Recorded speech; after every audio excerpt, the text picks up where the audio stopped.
श्री राधा राधा राधा भोग चैनल में आप सभी भक्तजनों का स्वागत है, अभिनंदन है। कुशल मंगल होंगे आप सभी। राधा रानी की कृपा आप सभी पर बरस रही होगी। तो आज हम राधा रानी के भोग में बनाने जा रहे हैं गोभी के पराठे। गोभी के पराठे हम बनाएंगे नए तरीके से। तो ये मैंने 1 किलो के करीब गोभी ले ली है। इसको मैं साफ़ करके एक एक फूल इसका अलग अलग निकाल लेती हूँ ताकि इसके अंदर कोई कीड़ा ना रह जाए। ये ध्यान रखने की बातें होती हैं हमेशा जब भी हम गोभी को लेते हैं तो हमें उसे अच्छे से साफ़ कर लेना चाहिए। उसके एक एक फूल को बारीकी से देख लेना चाहिए ताकि उसके अंदर कोई गोभी में कीड़ा ना रह जाए। और उसके बाद हमें करना चाहिए ये कि हमें गोभी को गर्म पानी में डालकर 5-10 मिनट के लिए छोड़ देना चाहिए। उससे होगा ये कि हमारी गोभी के अंदर अगर कोई कीड़ा रह गया होगा बारीकी से हमें नज़र नहीं आया होगा तो गर्म पानी में निकलकर बाहर आ जाएगा, तो हमारी गोभी बिल्कुल साफ़ हो जाएगी। और दूसरी बात ये होती है जब भी हम कोई सब्ज़ी बाज़ार से लाते हैं तो उसको हमें हमेशा गर्म पानी में वॉश कर लेना चाहिए, क्योंकि बाज़ार से आती है गंदे हाथ लगे होते हैं तो वो साफ़ हो जाती है। और इसमें हमने पानी में डाल दिया है गोभी को, पानी गर्म हो चुका है। अब इसको ढककर डालने के बाद हम थोड़ी देर के लिए ढककर छोड़ देंगे ताकि इतने 5-10 मिनट के लिए ये साफ़ हो जाए। इसके अंदर अगर कोई कीड़ा हो निकल कर बाहर आ जाए। यहाँ पर हमने लिया एक छोटा अदरक का टुकड़ा और 3-4 हरी मिर्ची जो कि बिल्कुल भी तीखी नहीं है। तो ये मेरी गोभी बिल्कुल हो गई थी। यहाँ पर मैंने इसे पानी से निकाल के साफ़ पानी में धो लिया था अच्छे से, और अब यहाँ पर मैं इसको ग्रेट कर रही हूँ। तो गोभी को हम अच्छे से ग्रेट कर लेंगे। मैंने ज़्यादा मोटा भी नहीं लिया है और ना पतला लिया है, मीडियम साइज़ से मैं ग्रेट कर रही हूँ इसको, गोभी को। ये वाले पराठे ना बहुत स्वादिष्ट लगते हैं। जो हम भरकर बनाते हैं ना उनसे भी ज़्यादा स्वादिष्ट ये वाले लगते हैं। ये जब सिकते हैं ना, इसके अंदर जो गोभी का पार्ट पराठे के बाहर आके वो सिकता है तेल में, बहुत टेस्टी और क्रंची टेस्ट देता है। तो यहाँ पर मैंने ये हरी मिर्ची और अदरक डाल दिया है। अदरक को मैंने कस लिया था और हरी मिर्ची को बारीक बारीक काट लिया है। अब हम इसको इसमें मिला लेंगे अच्छे से। और ये मैंने यहाँ पर आटा ले लिया है। आटा समथिंग मैंने 2 कटोरी के करीब लिया है, बड़ी जो मैं अपने में यूज़ करती हूँ। मुझे लगता है कि उतना मेरा आटा लग जाता है 2 कटोरी, तो मैंने वही आटा इसमें लिया है नाप के।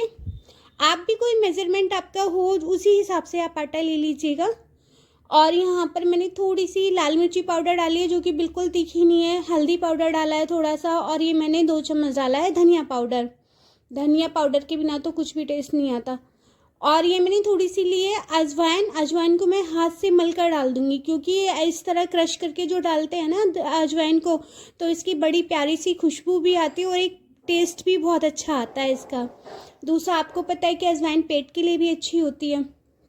यहाँ पर हम सभी को मिला लेंगे अच्छी तरह से, एकदम एक एक चीज़ आपस में मिल जाए। और मैं यहाँ पानी घेर कर, थोड़ा गुनगुना मैंने पानी लिया है, पानी घेर कर यहाँ पर मैं आटे को गूंद लूँगी, एक सॉफ्ट डो लगाकर तैयार कर लूँगी। तो आटा गूंदते गूंदते अपना श्री राधा राधा राधा का जाप भी शुरू करते हैं और हमारा आटा भी गूंदकर बिल्कुल तैयार हो जाता है। तो इसको मैं करीब 3 मिनट के लिए रेस्ट पर मैंने छोड़ दिया था, क्योंकि आटा गूंदने के बाद हमको ढककर और अच्छे से एक तरफ रेस्ट के लिए छोड़ देना चाहिए। उससे हमारा आटा और ज़्यादा अच्छा बनकर तैयार होता है। यहाँ पर मैं पराठे सेकने शुरू कर देती हूँ। तो राधा रानी की कृपा और उनके आशीर्वाद से जो भी मैं बना पाती हूँ, कर पाती हूँ, बस वही सब मैं आपको दिखाने की कोशिश करती हूँ। तो यहाँ मैंने अपनी लोई लेकर पराठा बेलना शुरू कर दिया है। तो इसको हल्के हाथ से हम गोल गोल बेल लेंगे। बहुत हल्के हाथ से हम चलाएंगे और इस तरह से बेलते चले जाएंगे। ये हमारी लोई एकदम रोटी का आकार ले लेगी और एकदम गोल बनकर तैयार होगी। तो ये हमने एक पराठा बना लिया है, मतलब कि एक रोटी को तैयार कर लिया। अब हम इसे तवे पर डाल लेंगे। तवे पे डालने के बाद में हाँ, ध्यान रहे कि तवा हमारा गर्म हो, ठंडे तवे पे नहीं डालना है। तवा हमारा गर्म हो, पहले ही चेक कर लें इस चीज़ को हम। तो ये रोटी हमने तवे पर डाल दिया, दूसरी लोई हमने ले ली है। इसको भी इसी तरह बेलकर हम तैयार कर लेंगे। तो दूसरा पराठा भी हमारा इसी तरह बनकर तैयार हो जाएगा। श्री जी की कृपा में और उनके चरणों में और उनकी सेवा में मेरा ये भोग प्रसाद जाएगा, उनको प्रेम से खिलाऊंगी। आपको पता है, जब हम प्रेम से कुछ भी उनके लिए बनाते हैं, कुछ भी बनाते हैं, वो उसे स्वीकार करती हैं और उसको ग्रहण करती हैं। ज़रूरी नहीं है कि उनको 56 भोग ही हम दें वो उन्हें स्वीकार करेंगी, नहीं। आप प्रेम से, श्रद्धा से जो भी उन्हें बनाकर खिलाएंगी, वो उसी में खुश और उसे स्वीकार करती हैं। और उसका आपको पता चल जाता है कि हमने जो उन्हें भाव से, प्रेम से जो बनाकर खिलाया है, उन्होंने उसे स्वीकार कर लिया है। तो यहाँ पर मैंने चटनी बनाई है राधा रानी के लिए, मीठे वाली। तो मीठी चटनी से मैं उनको दूंगी, वो इमली वाली सोट के साथ की, तो उसी से मैं उनको ये पराठा सर्व करूँगी। मेरी प्यारी किशोरी जू इतनी कोमल भाव की हैं, वो इतनी कोमल है, इतना सरल स्वभाव उनका है ना, वो बहुत जल्दी खुश हो जाती हैं। इतनी जल्दी वो खुश होती हैं सेवा से, बहुत जल्दी, और अपनी कृपा बरसाना शुरू कर देती हैं। अगर किसी को जल्दी से किसी कृपा प्राप्त करनी हो ना, तो श्री जी के चरणों में चले जाओ, वहाँ पर एक प्यारी सी पुकार लगाओ, राधा राधा। राधा रानी अपने चरणों में ऐसे लगा लेती हैं। वो किसी को भी अपने द्वार से निराश नहीं जाने देती, कभी भी हमेशा सबको अपनी शरण में लगाकर, अपने हृदय से लगाकर रखती हैं। तो मैं उन्हीं का नाम जाप करते हुए पराठे को सेक रही हूँ और उन्हीं का ध्यान करते हुए। तो आप सभी से यही निवेदन करूँगी कि आप जब भी घर में भोग प्रसाद बनाएं, डेली ही हमारे सबके घर में बनता है, तो उसे हम प्रसाद बनाकर ही खाएं और अपने बच्चों को, अपने घर के सदस्यों को खिलाएं। और प्रसाद वो जब हम बनाते हैं और नाम जाप करते रहते हैं, तो प्रसाद खुद ही खुद बन जाता है। और प्रभु के पास जाकर थाली में जब उनका भोग लगा देते हैं, तो वो तो पूरा फिर अमृत ही बन जाता है।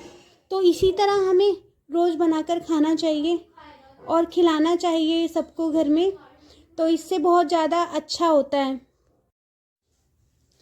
तो मैंने तो इसको ऑयल में सेका है, आप चाहें तो घी का यूज कर सकते हैं, बटर का यूज कर सकते हैं, लेकिन मैं इनको मस्टर्ड ऑयल में बना रही हूँ, क्योंकि सरसों के तेल में बने हुए पराठे बहुत स्वादिष्ट लगते हैं। और उनको तो आप भाव से किसी भी तरह बनाकर खिलाएं, वो उसी ही स्वीकार कर लेती हैं।